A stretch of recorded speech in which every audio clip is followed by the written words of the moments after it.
90년 한 나라가 절망으로 버티던 시간입니다. 90년 된 소련제 전차, 녹슨 궤도, 죽음의 냄새, 페루는 죽어가고 있었습니다. 천천히 그리고 참담하게 세계가 외면한 그곳에서 그때 누군가 제게 말했습니다. 박사님, 한국이라는 나라가 있습니다. 그 한국? 네. 제가 알던 한국은 IT 회사들 뿐이었습니다. 스마트폰, 반도체 그 정도였습니다. 전차, 방위산업 제 20년의 경험으로는 불가능해 보였습니다. 저는 확신했습니다. 한국은 실패할 것이라고. 유럽의 강국들도 그렇게 생각했습니다. 중국도 미국도 그렇게 생각했습니다. 그런데요, 한국은 말하지 않았습니다. 한국은 답변하지 않았습니다. 한국은 그저 증명했습니다. 사막에서 전 세계 언론이 보는 앞에서 그 증명의 순간 세계의 모든 기준이 흔들렸습니다. 그리고 저는 깨달았습니다. 우리가 한국을 모르고 있었다는 걸, 정말로 근본적으로 모르고 있었다는 걸. 페루. 남미의 심장. 하지만 그곳의 심장은 멈춰 있었다. 90년 된 전차, 멸종된 엔진, 그리고 희망 따위는 없는 국경. 나는 그곳에서 하나의 문서를 건넸다. K2. 한국. 그 이름이 전쟁을 바꿀 줄은 아무도 몰랐다. 그리고 나는 리처드 호킹. 케임브리지 박사, 영국 국방부 자문관. 20년간 전쟁을 숫자로 읽어온 남자였다. 감정 따위는 사치라고 생각했던 나에게 그 사막이 무엇을 가르쳤는지 들어보라. 이건 무기의 이야기가 아니다. 이건 신념의 이야기다. 그리고 그 신념이 어떻게 한 대륙의 운명을 바꿨는지의 기록이다. 2024년 초 나는 페루 북부 국경 최전선으로 향했다. 페루 국방부로부터의 요청이었다. 현 방위체계 평가라는 명목이었지만 사실은 절실한 외침이었다. 그들은 죽어가고 있었고 누군가 그들을 구해달라고 간청하고 있었던 것이다. 국경에 도착했을 때 나는 눈을 의심했다. T-55. 소련제 전차. 1960년대의 유물. 90년이 넘은 철덩이가 여전히 국경을 지키고 있었다. 나는 20년간 NATO 방산 협력을 담당하며 수백 개의 전쟁터를 분석해왔다. 아프가니스탄의 폐허, 시리아의 화염, 우크라이나의 절망. 나는 죽음의 패턴을 읽는 일에 능했다. 하지만 페루의 현실만큼 참담한 광경은 처음이었다. 병사들은 엔진이 멈출까봐 발로 차며 기동을 유지하고 있었다. 부품은 단종된 지 오래였다. 수리 수칙은 이미 역사가 되었다. 그들이 가진 것은 녹슨 궤도와 연기나는 엔진뿐이었고 더 이상 그 이상은 없었다. 나는 현장 사령관과 마주했다. 페루 육군 중령. 나이는 40대 중반. 하지만 눈빛은 60대 노인의 그것이었다. 절망이 사람을 빨리 늙게 만든다는 걸 그때 깨달았다. 박사님, 이게 우리의 현실입니다. 그의 목소리는 담담했지만 그 속에는 절규가 있었다. 나는 그날 밤 호텔방에서 보고서를 작성하기 시작했다. 페루 국방 체계의 현대전 대비력은 10% 수준이었다. 이건 외교적 표현이었다. 진실은 이것보다 훨씬 가혹했다. 중국은 그들에게 접근했다. 최신형 전차라며. 하지만 시연 중에 엔진이 폭발했다. 정말로. 나는 현장에 있었다. 모래 위에서 100도를 넘는 열기 속에서 중국 기술자들은 자신들의 전차가 타오르는 것을 바라봤다. 내 내레이션은 차갑게 흘러나왔다. 값은 반값이지만 생명도 반값이겠군. 페루 장교들의 표정은 더 이상 희망이 아니었다. 체념이었다. 남미의 군사 자존심이 사막의 모래 위에서 산산조각 나는 것을 그들도 목격했다. 그때였다. 한 장교가 내게 물었다. 박사님, 혹시 한국의 제안서를 보셨습니까? 한국? 그 단어는 낯설었다. 나의 보고서에서 한국은 항상 변두리였다. IT는 잘하는 나라. 하지만 군사력? 그건 다른 이야기였다. 적어도 그때까진 그렇게 생각했다. 제안서가 전달되었다. 얇은 폴더였다. 그 안에는 K2, K808, 그리고 기술 이전 프로그램이 쓰여 있었다. 한국이 페루를 위해 설계한 국방 재건 계획이었다. 나는 웃음이 나왔다. 냉소적인 웃음이었다. 한국이라니. 기술력보다 운이 앞선 나라 아닌가? 하지만 그 문서를 읽을수록 뭔가 이상했다. 도면은 정확했다. 계획은 치밀했다. 그리고 그들의 제안에는 어떤 확신이 있었다. 단순한 상술이 아니라 정말로 이 일을 할 수 있다는 확신 말이다. 그 밤 나는 침을 설치지 못했다. 사막의 열기 속에서 창밖으로 보이는 별 아래에서 나는 자문했다. 혹시 내가 뭔가를 놓치고 있는 건 아닐까? 역사는 종종 가장 예상 밖의 순간에 방향을 튼다. 그리고 그 순간은 거의 언제나 누군가의 의심으로부터 시작된다. 내 의심도 그렇게 시작되었다. 페루의 사막에서 한 장교의 작은 질문으로부터. 그리고 그 의심이 무엇으로 바뀔 줄은 이때만 해도 나는 몰랐다. 한국 기술팀의 도착. 그리고 나의 회의가 처음으로 흔들리는 순간이 다가온다. K2가 사막 위에서 울 때까지 더 이상은 많이 남지 않았다. 한국 기술팀이 도착한 것은 제안서를 받은 지 48시간 후였다. 나는 공항에서 그들을 맞이할 생각이 없었다. 그건 외교관의 일이었고 나는 분석가였다. 하지만 호기심이 나를 움직였다. 어떤 나라가 이렇게 성급하게 움직이는가? 페루 국방부 회의실에 그들이 들어섰을 때 나는 즉시 실망했다. 젊은 엔지니어들이었다. 대부분 30대 중반. 수염도 없고 복장도 딱딱한 회사 정장. 이건 군부처럼 보이지 않았다. 이건 기술 회사처럼 보였다. 한국이 이런 규모의 플랜을 짤 리가 없는데. 내 중얼거림이 들렸나 리더격인 남자가 웃음을 지었다. 그의 이름은 박준영. 삼성 방위사업부 총괄 엔지니어였다. 나이는 38세. 하지만 눈빛은 내가 본 어떤 군인보다도 더 예리했다. 호킹 박사님, 우리는 단순히 팔러 온 게 아닙니다. 그의 영어는 완벽했지만 발음에는 서울의 억양이 담겨 있었다. 우리는 함께 만들러 왔습니다. 그 한마디가 내 첫 인상을 바꿨다. 아니, 바꾸기 시작했다. 그들은 도면을 펼쳤다. K2 전차의 상세 설계도였다.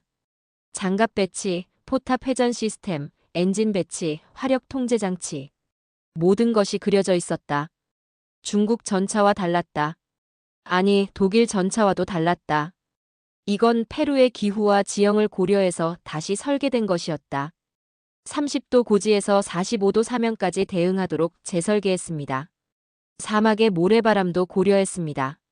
엔진은 고산 기후에 맞춰 산소 농도 보정 시스템을 추가했습니다. 박준영의 설명은 계속됐다.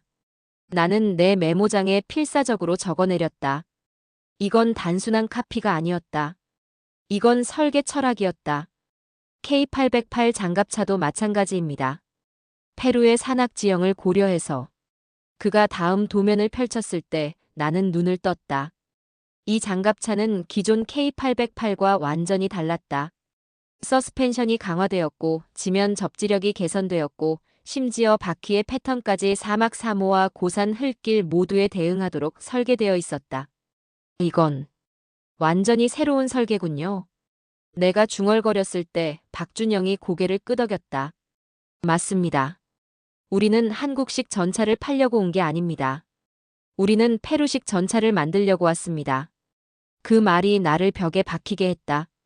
그들은 3시간을 더 설명했다. 기술 이전 프로그램, 현지 생산 체계, 부품 국산화 로드맵, 병사 훈련 프로토콜. 모든 것이 계획되어 있었다. 이건 무기 판매가 아니라 국가 재건 프로젝트였다. 회의가 끝났을 때 페루 국방부 장관이 나에게 물었다. 호킹 박사님, 의견이 어떠신가요? 나는 말을 조심스럽게 골랐다. 냉철한 분석가로서 나는 아직도 회의적이었다. 하지만 그 회의도 흔들리고 있었다. 흥미로운 제안입니다. 하지만 도면은 도면입니다. 사막에서 증명되어야 합니다. 박준영이 웃었다. 정확히 그 이유로 내일 사막에서 만나시죠. 그 밤 나는 한국팀의 자료를 다시 읽었다. 한국의 국방력에 대해 조사했다. 내가 알던 것보다 훨씬 더 강했다. K2 전차는 이미 이란, 터키, 폴란드에 수출된 상태였다. K808 장갑차도 마찬가지였다. 그리고 그 모든 계약에서 기술 이전 조항이 포함되어 있었다. 한국은 정말로 다른 방식을 하고 있네. 내 일기장에 쓴 한마디였다. 다음 날 새벽, 우리는 사막으로 향했다. 페루 국방부 고위층, 중국 대표단, 언론사 기자들, 그리고 나. 모두가 같은 버스를 탔다. 긴장은 팽팽했다. 누군가는 한국을 믿고 싶었고, 누군가는 한국이 실패하길 바랐다. 나는 그 어느 쪽도 아니었다. 나는 진실만 보고 싶었다. 사막은 새벽부터 뜨거웠다. 모래바람이 불었다. 기온은 이미 35도를 넘었다. 훈련장에는 K2 2대와 K808 1대가 대기 중이었다. 엔진음은 아직 꺼져 있었다. 하지만 그 침묵 속에는 뭔가 다른 것이 있었다. 준비의 숨소리가 있었다. 박준영은 무선 헤드셋을 착용했다. 준비됐습니까? 탑승한 조종수가 답했다. 준비됐습니다. 그리고 그때였다. K2의 엔진이 울었다. 그 소리는 다른 무기들의 소리와는 달랐다.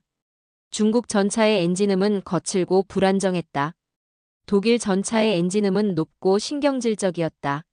하지만 K2의 엔진음은 낮고 깊었다. 마치 어떤 거대한 생명체가 눈을 뜨는 소리 같았다. K2가 움직였다. 모래를 헤치며 천천히 전진했다. 그 궤도 소리가 공기를 찢었다. 관중석의 모든 사람들이 숨을 멈췄다. 포탑 회전 테스트를 시작합니다. 박준영의 목소리가 흘러나왔다. K2의 포탑이 회전했다. 부드럽고 정밀하고 그리고 완벽했다. 360도를 한 바퀴 돌았다. 그 포시는 조개조개의 모래 먼지 속에서도 정확했다. 그때 중국 대표가 웃음을 흘렸다. 품질이 그리 대단할 리 없지요. 영상은 거짓말하지 않습니다만 현장은 다릅니다. 그의 목소리가 채 떨어지기도 전에 K2가 움직였다. 험지 돌파였다. 모래 더미를 가로질렀다. 경사각이 45도가 넘었다. K2는 거기서 멈추지 않았다. 더 빠르게 달렸다. 더 깊은 모래에 빠졌다. 그리고 빠져나왔다. 중국 대표의 웃음이 사라졌다. 관중석에서 탄성이 터져나왔다. 페루 장교들의 눈빛이 바뀌었다. 아니, 내 눈빛도 바뀌었다. 그 순간 나는 무언가를 알았다. 그 궤도 소리 하나가 전장을 지배했다. 내 머릿속의 기준이 무너졌다. 내 일기장에 적은 그 한마디는 우연이 아니었다. 그건 진실이었다. K2는 모래 위를 유영하듯 달렸다. 그리고 그 순간 나는 알았다. 한국은 단순한 무기를 팔러 온 게 아니었다. 한국은 미래를 공유하러 온 것이었다. 한국은 말하지 않았다. 증명했다. 내 펜이 자동으로 써내렸다. 그리고 나는 깨달았다. 내 20년의 기준이 사막 위에서 무너졌다는 걸 말이다. 그날 오후 테스트는 더 심화되었다. 단순한 시연이 아니라 본격적인 검증이 시작된 것이다. 사막의 열기가 40도를 넘었다. 조건은 최악에 가까웠다. 하지만 그것이 바로 목표였다. 최악의 환경에서 최고의 결과를 보여줄 때만 믿음이 생긴다. K808 장갑차 주행 테스트가 시작되었다. 박준영이 무선으로 지시했다. 45도 경사 돌파를 시작합니다. 모래 사막에 인위적으로 만들어진 45도 경사. 그 위에 K808이 올라섰다. 페루 장교들이 고개를 숙였다. 그건 불가능한 각도였다. 하지만 K808은 움직였다. 천천히 그리고 당당하게. 이건 독일제도 쉽지 않은 퍼포먼스입니다. 내 옆에 선 페루 국방부 차관이 내게 속삭였다. 나는 고개를 끄덕였다. 맞다.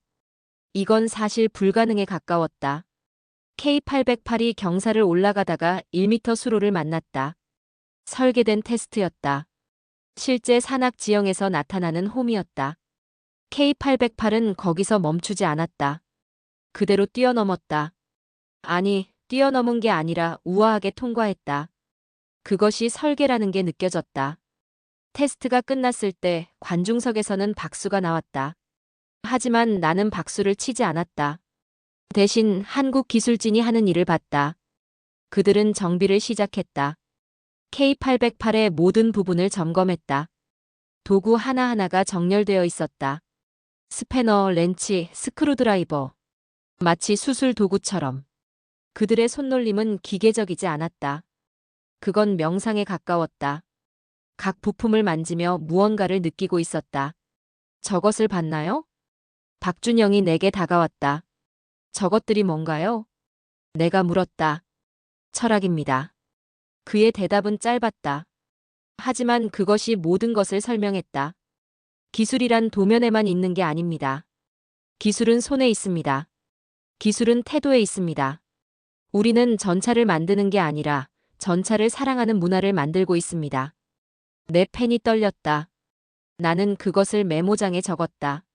그리고 그것이 내가 배운 가장 중요한 한마디가 될 줄은 그때만 해도 몰랐다. 저녁이 되자 페루 국방부 고위층 회의가 소집되었다. 한국 팀도 초대되었다. 회의실의 조명은 황색이었다. 테이블 위에는 K2와 K808의 모형이 놓여 있었다. 그 옆에는 제안서가 펼쳐져 있었다. 기술 이전 프로그램, 현지 생산 체계, 30% 참여율 보장. 이것이 한국의 제안이었다. 페루 국방부 장관이 말했다. 이건 단순한 계약이 아니다. 이건 국가의 재건이다. 그는 박준영을 바라봤다. 너희는 정말로 이것을 할 수 있는가? 박준영은 일어섰다. 그의 표정은 진지했다. 하지만 눈빛에는 뭔가 다른 것이 있었다. 확신이었다. 아니, 그 이상이었다. 그것은 책임감이었다. 우리는 전차를 파는 게 아니라 미래를 공유하고 있습니다. 페루가 독립적인 방위 능력을 갖추도록 하는 것이 우리의 목표입니다. 10년 뒤 페루의 기술진이 K2를 완벽하게 생산하고 있을 것입니다. 그때가 바로 우리의 성공입니다. 침묵이 흘렀다. 그 침묵은 결정의 침묵이었다. 나는 옆에 앉은 페루 차관에게 물었다. 당신들은 이걸 할 건가? 차관이 나를 바라봤다. 그의 눈빛은 절망에서 희망으로 바뀌어 있었다. 우리는 이걸 할 수밖에 없습니다. 다른 선택지가 없습니다. 아니다. 그건 틀렸다. 나중에 내가 깨달은 바로는 페루에게는 선택지가 있었다. 하지만 한국과 함께할 때만 미래가 있었다. 그 밤 나는 사막을 혼자 걸었다. 모래 위에 발자국이 남겨졌다. 별이 떠올랐다. 저 먼 별 아래서 한국과 페루의 운명이 만나고 있다고 생각했다. 내 일기에 쓴 문장이 있다. 그날 나는 기술보다 진심이 더 강하다는 걸 배웠다. 한국은 싸우는 나라가 아니라 함께 만드는 나라였다. 사막 위에서 나는 새로운 문명의 함성을 들었다. K2의 궤도 아래서 난민은 다시 일어섰다. 그리고 나는 알았다. 이건 단순한 무기 계약이 아니라 문명 간의 약속이었다는 걸. 내 20년의 분석이 이 순간을 위한 것이었다. 내가 봐야 할 미래가 바로 이것이었다. 한국은 이미 역사를 바꾸고 있었다. 그리고 나는 그 목격자가 된 것이다. 3일 뒤 나는 런던으로 돌아왔다. 페루의 사막을 떠나면서 나는 무언가 다른 사람이 되어 있었다. 하지만 런던은 나를 원래대로 돌려놓으려고 했다. 냉철함이란 이름으로. 런던의 국방부 회의실에서 나는 처음 압박을 받았다. 독일 로비스트들이었다. 한국의 기술은 아직 검증되지 않았다는 여론몰이가 시작된 것이다. 프랑스 업체도 움직였다. 페루는 전통 강국의 무기를 선택해야 한다는 주장이 흘러나왔다. 미디어도 침묵하지 않았다. 한국 방위산업의 한계라는 기사들이 떴다. 모두 전략적이었다. 모두 계획된 것이었다. 나는 보고서 초안을 수정하라는 지시를 받았다. 상사의 이메일이 들어왔다. 호킹, 당신의 보고서가 너무 한국에 우호적이다. 객관성을 유지해야 한다. 객관성이라는 말 뒤에는 정치가 숨어 있었다. 유럽의 방위산업체들이 밀어붙이는 압력이 있었다. 나는 분석가였다. 하지만 분석가도 국가 이익 앞에서는 무릎을 꿇을 수밖에 없었다. 페루에서는 더 복잡한 일이 벌어지고 있었다. 국방부 내부가 분열했다. 일부 고위 장성들은 전통 강국의 무기여야 한다고 주장했다. 그들의 세대는 냉전에서 자랐다. 미국, 독일, 프랑스. 그것이 신뢰의 대상이었다. 한국은 낯설었다. 아니, 두려웠다. 하지만 청년 장교들은 달랐다. 사막에서 K2를 본 그들은 한국의 접근이 미래적이라고 맞섰다. 회의실의 토론은 점점 격렬해졌다. 한국 대사관에서도 외교적 압박이 들어왔다는 얘기가 흘러나왔다. 이건 단순한 무기 판매가 아니었다. 이건 지정학적 게임이었다. 나는 뉴스를 통해 이 모든 것을 봤다. 그리고 내 펜이 흔들렸다. 내 확신도 함께 흔들렸다. 분석가로서 나는 객관성을 지켜야 했다. 하지만 진실은 어디에 있는가? 그것이 문제였다. 서울에서는 한국방위사업청이 조용했다. 변명이 없었다. 로비도 없었다. 대신 그들은 추가 테스트를 제안했다. 한국 대표단이 페루로 다시 돌아갔다. 박준영의 성명이 발표됐다. 우리는 의심에 답하지 않습니다. 우리는 증명으로 답합니다. 한 문장이었다.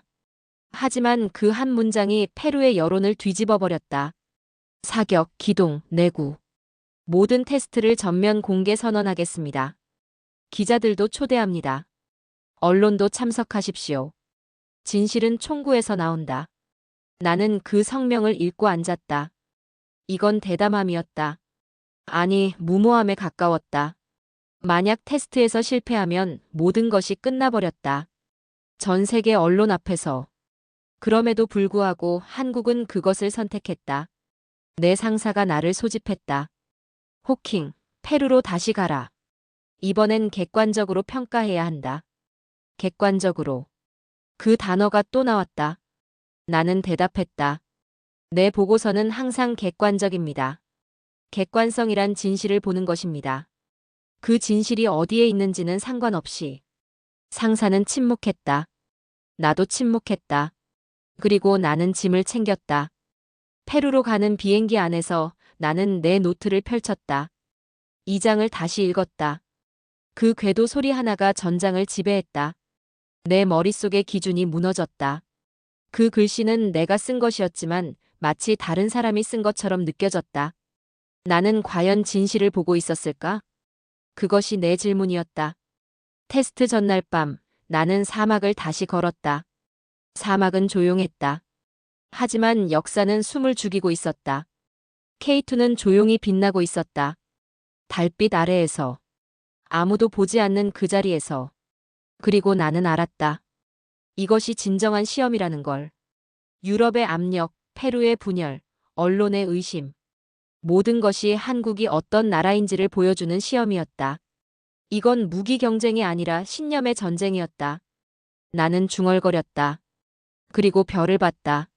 저 먼 별들도 이 순간을 지켜보고 있는 것 같았다. 내일 모래 위에서 무엇이 증명될 것인가? 내 펜촉이 흔들렸다.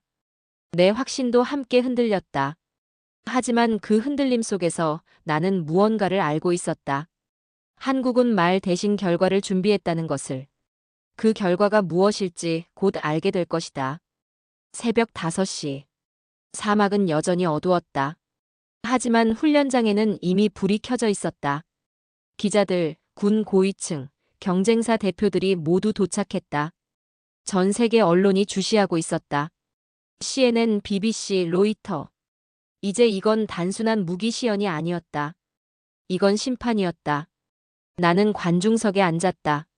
옆에 중국 대표단이 있었다. 그들의 표정은 경계와 냉소가 섞여 있었다. 독일 대표도 왔다. 프랑스 업체의 담당자도. 모두가 한국의 실패를 기다리고 있었다. 박준영이 무선 헤드셋을 착용했다. 그의 목소리는 침착했다. K2 주행 테스트를 시작합니다. K2 전차의 엔진이 울었다. 그 소리는 이미 낯설지 않았다. 하지만 이번엔 다른 긴장감이 있었다. 전 세계가 보고 있었다. K2가 움직였다. 60km 속도로. 그 속도에서 연속 사격을 시작했다. 포탑이 회전했다. 포신이 정확하게 표적을 따라갔다. 한 발, 두 발, 세 발. 포탄이 날아갔다. 명중률 97%. 관중석은 침묵했다. 그 침묵은 충격의 침묵이었다. 아무도 말하지 않았다. 하지만 모든 눈이 한국팀을 향했다. 중국 대표가 의자에서 일어났다. 그의 얼굴은 창백했다. 다음 비교 테스트를 진행하겠습니다. 그것이 그들의 마지막 카드였다. 중국 전차가 훈련장으로 들어왔다. 최신형이라고 했던 그 전차였다. 이미 2번 실패했지만 이번은 다를 것이라고 그들은 생각했나 보다. 중국 전차가 움직였다. 30km 속도에서 사격을 시도했다. 포탑이 회전했다. 포신이 목표를 향했다. 그리고 엔진음이 변했다. 과열이었다. 연속 사격의 진동이 엔진에 무리를 주었다. 연기가 나기 시작했다. 그리고 몇 발 뒤 궤도가 이탈했다. 테스트는 그렇게 끝났다. 나는 내 노트에 적었다. 기술의 한계가 무너지는 소리가 났다. 관중석에서는 아무도 말하지 않았다. 언론도 군 고위층도. 그들은 모두 한국팀을 바라봤다. K2는 모래 위에서 조용히 선체로 빛나고 있었다. 박준영이 무선으로 지시했다. 엔진을 분해하고 재조립하겠습니다. 그들이 한 일은 불가능에 가까웠다. 3시간 안에 전차의 엔진을 완전히 분해하고 재조립했다.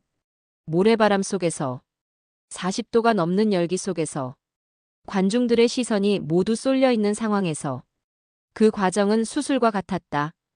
각 부품이 꺼내져 검사되었다. 손상된 부품은 교체되었다. 그리고 다시 조립되었다. 모든 움직임이 정확했다. 모든 손놀림이 신중했다. 새로운 엔진으로 K2의 시동이 걸렸다. 엔진음은 완벽했다. 재테스트를 진행합니다. K2가 다시 움직였다. 60km. 연속 사격. 명중률 97%. 관중석에서 탄성이 터져나왔다. 이번엔 아무도 침묵하지 않았다. 언론진은 카메라를 돌렸다. 군 고위층은 일어섰다. 중국 대표는 자리에서 일어날 수 없었다. 그의 얼굴은 회색이었다. 나는 그 순간을 기억했다. 내 펜이 떨렸다. 내 손이 떨렸다. 그들은 실패조차 통제하고 있었다. 그것이 내가 느낀 감정을 가장 잘 표현하는 말이었다. 페루 장관이 나에게 다가왔다. 호킹 박사님, 이제 당신의 보고서가 어떻게 될 것 같습니까? 나는 천천히 일어섰다. 내 노트북을 펼쳤다.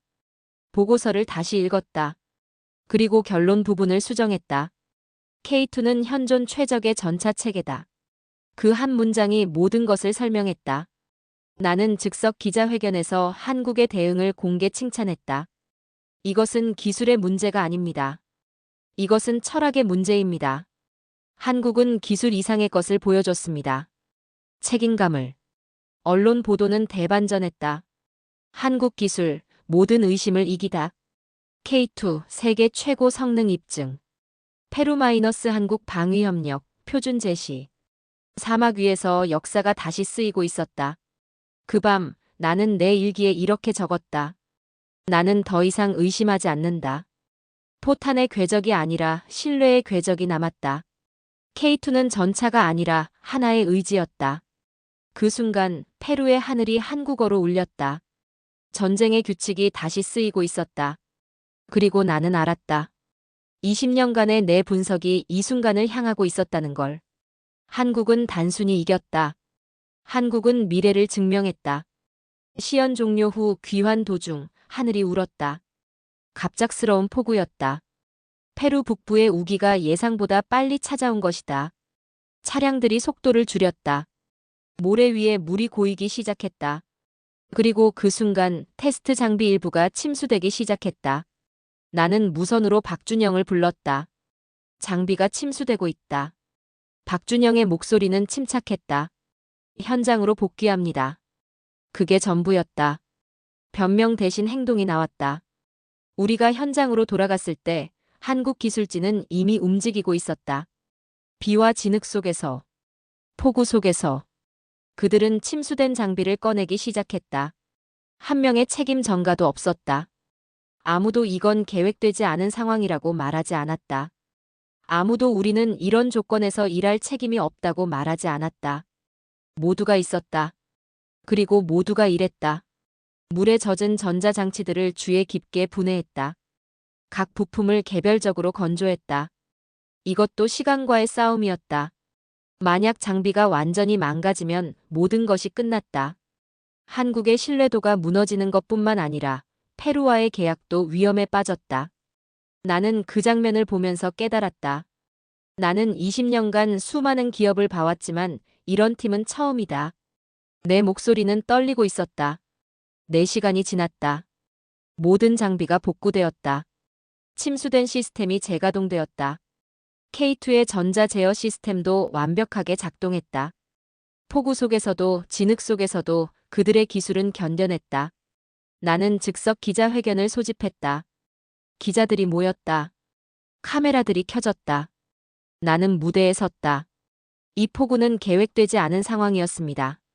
하지만 한국 기술진의 대응을 보면서 나는 무언가를 배웠습니다. 기술이란 것이 도면에만 있는 게 아니라는 것을 말입니다. 기술이란 위기 속에서 어떻게 대응하는지에 있습니다. 카메라는 계속 돌고 있었다. K2는 단순한 전차가 아닙니다. K2는 책임감입니다. K2는 한국의 정신입니다. 폭우 속에서도 진흙 속에서도 이 기술진은 한순간도 포기하지 않았습니다. 왜 그럴까요? 왜냐하면 그들은 페루를 믿었기 때문입니다. 페루의 미래를 믿었기 때문입니다. 내 목소리가 커졌다. 나는 20년간 국방 분석을 해왔습니다. 나는 아프가니스탄도 봤고 시리아도 봤고 우크라이나도 봤습니다. 하지만 이 순간만큼 희망적인 장면은 본 적이 없습니다. 왜냐하면 이것은 단순한 무기 판매가 아니기 때문입니다. 이것은 한 국가가 다른 국가의 미래를 함께 만드는 것입니다. 나는 박준영을 바라봤다. 그의 눈은 젖어 있었다. 폭우 때문만은 아닌 것 같았다. 그 이후로 나는 공식적으로 이렇게 선언합니다. 한국은 더 이상 기술 수입국이 아닙니다. 한국은 이제 세계 방위 산업의 새로운 기준을 제시하는 나라입니다. 언론은 그 말을 받아 적었다. 그리고 그 기사는 전 세계에 퍼져나갔다. 페루 국회도 움직였다. 한국과의 국방 협력 계약을 압도적으로 통과시켰다. 국민 여론도 완전히 한국 쪽으로 기울었다. 한국 기술, 폭우 속에서 살아남다. 한국, 남미의 새로운 파트너. 헤드라인들이 날아다녔다. 그 밤 나는 다시 사막을 걸었다. 폭우가 지나간 후에 사막이었다. 모래는 여전히 축축했다. 별들은 구름 뒤에 숨어 있었다. 내 일기장을 펼쳤다. 마지막 페이지에 적었다. 폭우가 쏟아질수록 그들의 눈빛은 더 또렷해졌다. 한국은 위기를 고장으로 만들지 않았다. 그것을 증거로 바꿨다. 그날 나는 배웠다. 진짜 강함은 엔진이 아니라 정신이다. K2의 궤적 아래 새로운 문명이 깨어났다. 그리고 나는 알았다. 이것이 진정한 승리라는 걸. 기술의 승리가 아니라 신념의 승리였다. 한국은 이겼다. 그러나 싸움은 기술이 아닌 신념으로 치러졌다. 나는 더 이상 분석가가 아니었다. 나는 증인이 되어 있었다. 그리고 내 증언은 역사가 될 것이다. 페루 국회의 표결이 끝난 지 사흘 뒤 나는 서울로 향했다. 한국방위사업청의 초청이었다. 그들은 내 보고서를 읽었고 나를 만나고 싶다고 했다. 런던 공항에서 비행기를 탄 나는 여전히 믿을 수 없었다.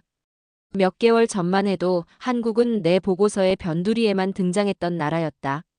이제는 세계가 그들을 주시하고 있었다. 서울 인천공항에 도착했을 때 박준영이 나를 기다리고 있었다. 그의 얼굴에는 피로가 있었지만 눈빛은 밝았다. 호킹 박사님, 한국에 오신 걸 환영합니다. 그 말이 평범해 보였지만 그 안에는 뭔가 다른 의미가 있었다. 나는 단순한 외국 손님이 아니었다. 나는 한국의 비전을 증명한 증인이었다. 방위사업청 회의실로 들어갔을 때 나는 놀랐다. 거기에는 수백 명의 엔지니어들이 있었다. K2의 개발팀들, K808의 생산팀들, 그리고 신형 무기 개발팀들. 모두가 나를 보고 일어섰다. 나는 무슨 말을 해야 할지 몰랐다. 20년간의 분석과 경력에도 불구하고 나는 그 순간이 얼마나 의미 있는지를 깨닫고 있었다. 방위사업청 청장이 나를 무대로 초대했다. 호킹 박사님, 당신의 보고서가 역사를 바꿨습니다. 당신의 증언이 페루와 한국의 미래를 연결했습니다. 우리는 그것에 감사하고 싶습니다. 나는 마이크 앞에 섰다. 카메라들이 켜졌다. 이것도 전 세계에 송출될 것이었다. 나는 냉철한 분석가입니다. 감정은 분석의 적입니다. 그것이 내 철학이었습니다. 내 목소리는 조용했다. 하지만 페루에서 나는 무언가를 배웠습니다. 감정이 아니라 신념이 기술을 만든다는 것을 말입니다. 한국은 신념으로 전차를 만들었습니다. 한국은 신념으로 페루의 미래를 그렸습니다. 나는 박준영을 바라봤다. 그는 첫 줄에 앉아 있었다. 박준영 대표는 나에게 이렇게 말했습니다.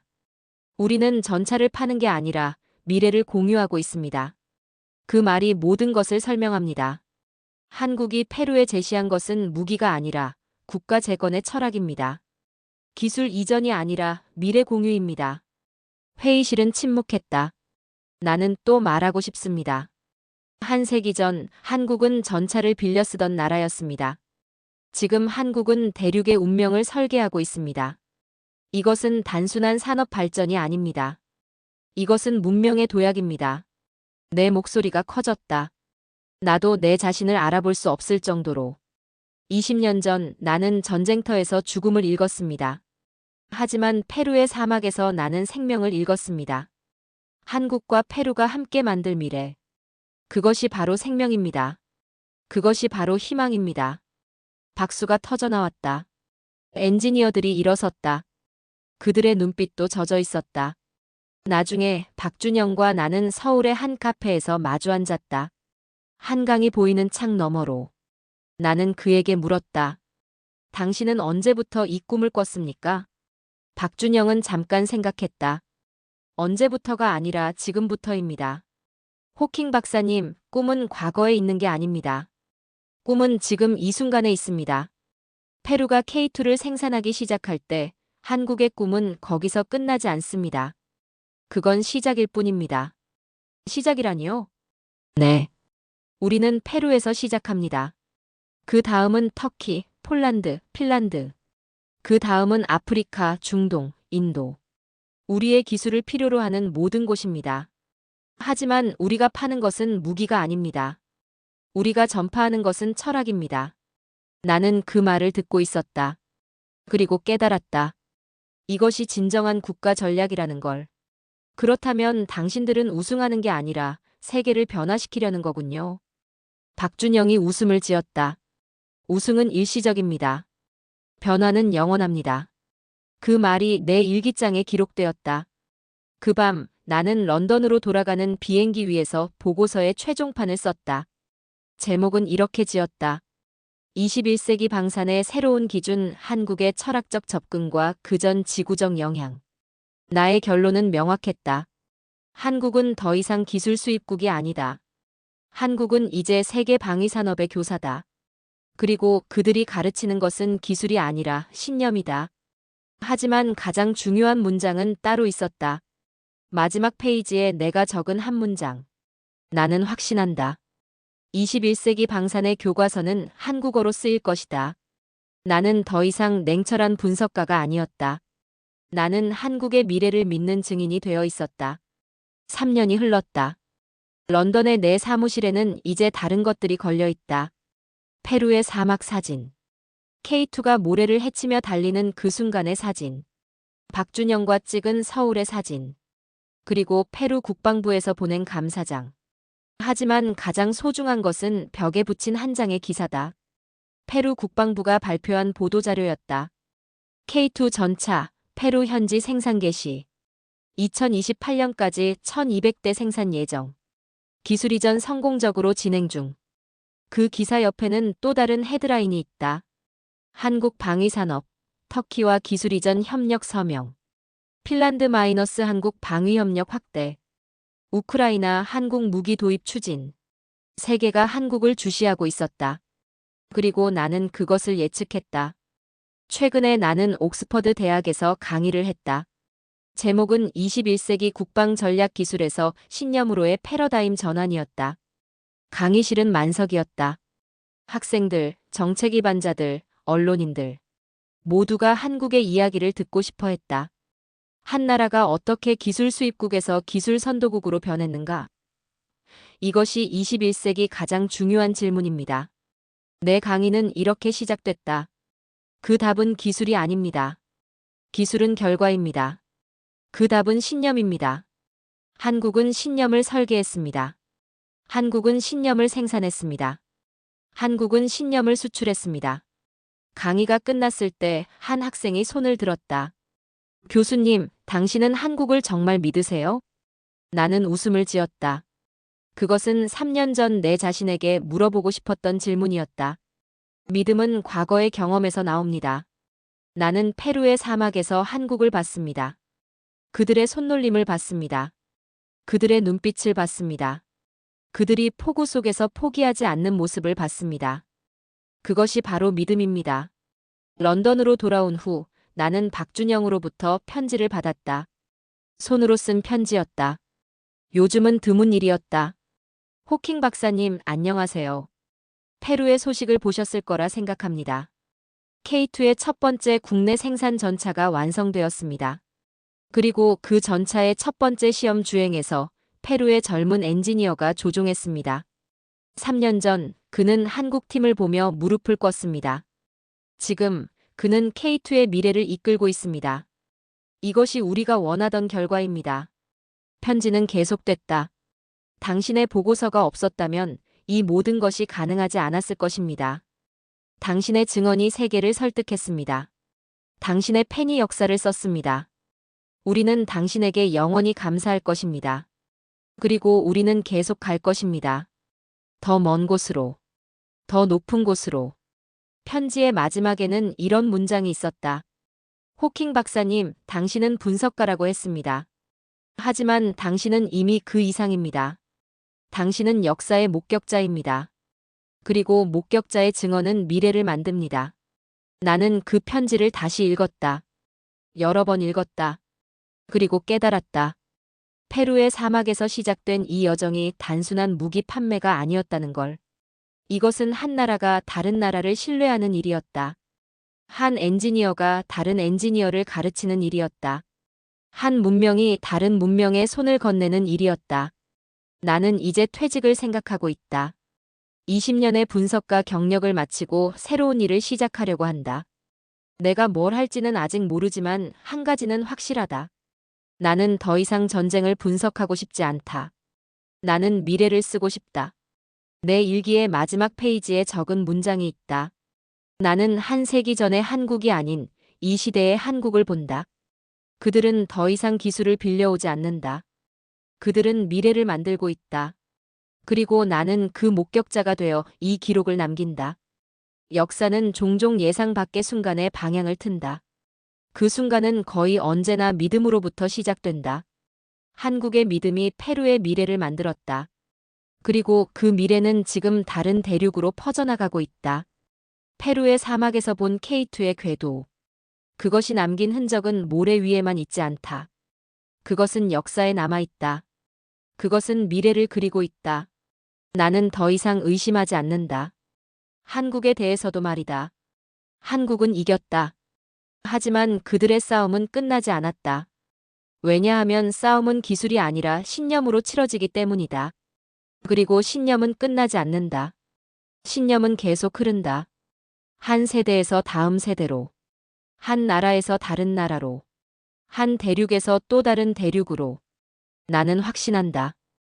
21세기 방산의 교과서는 한국어로 쓰일 것이다. 그리고 나는 그것을 본 사람이다.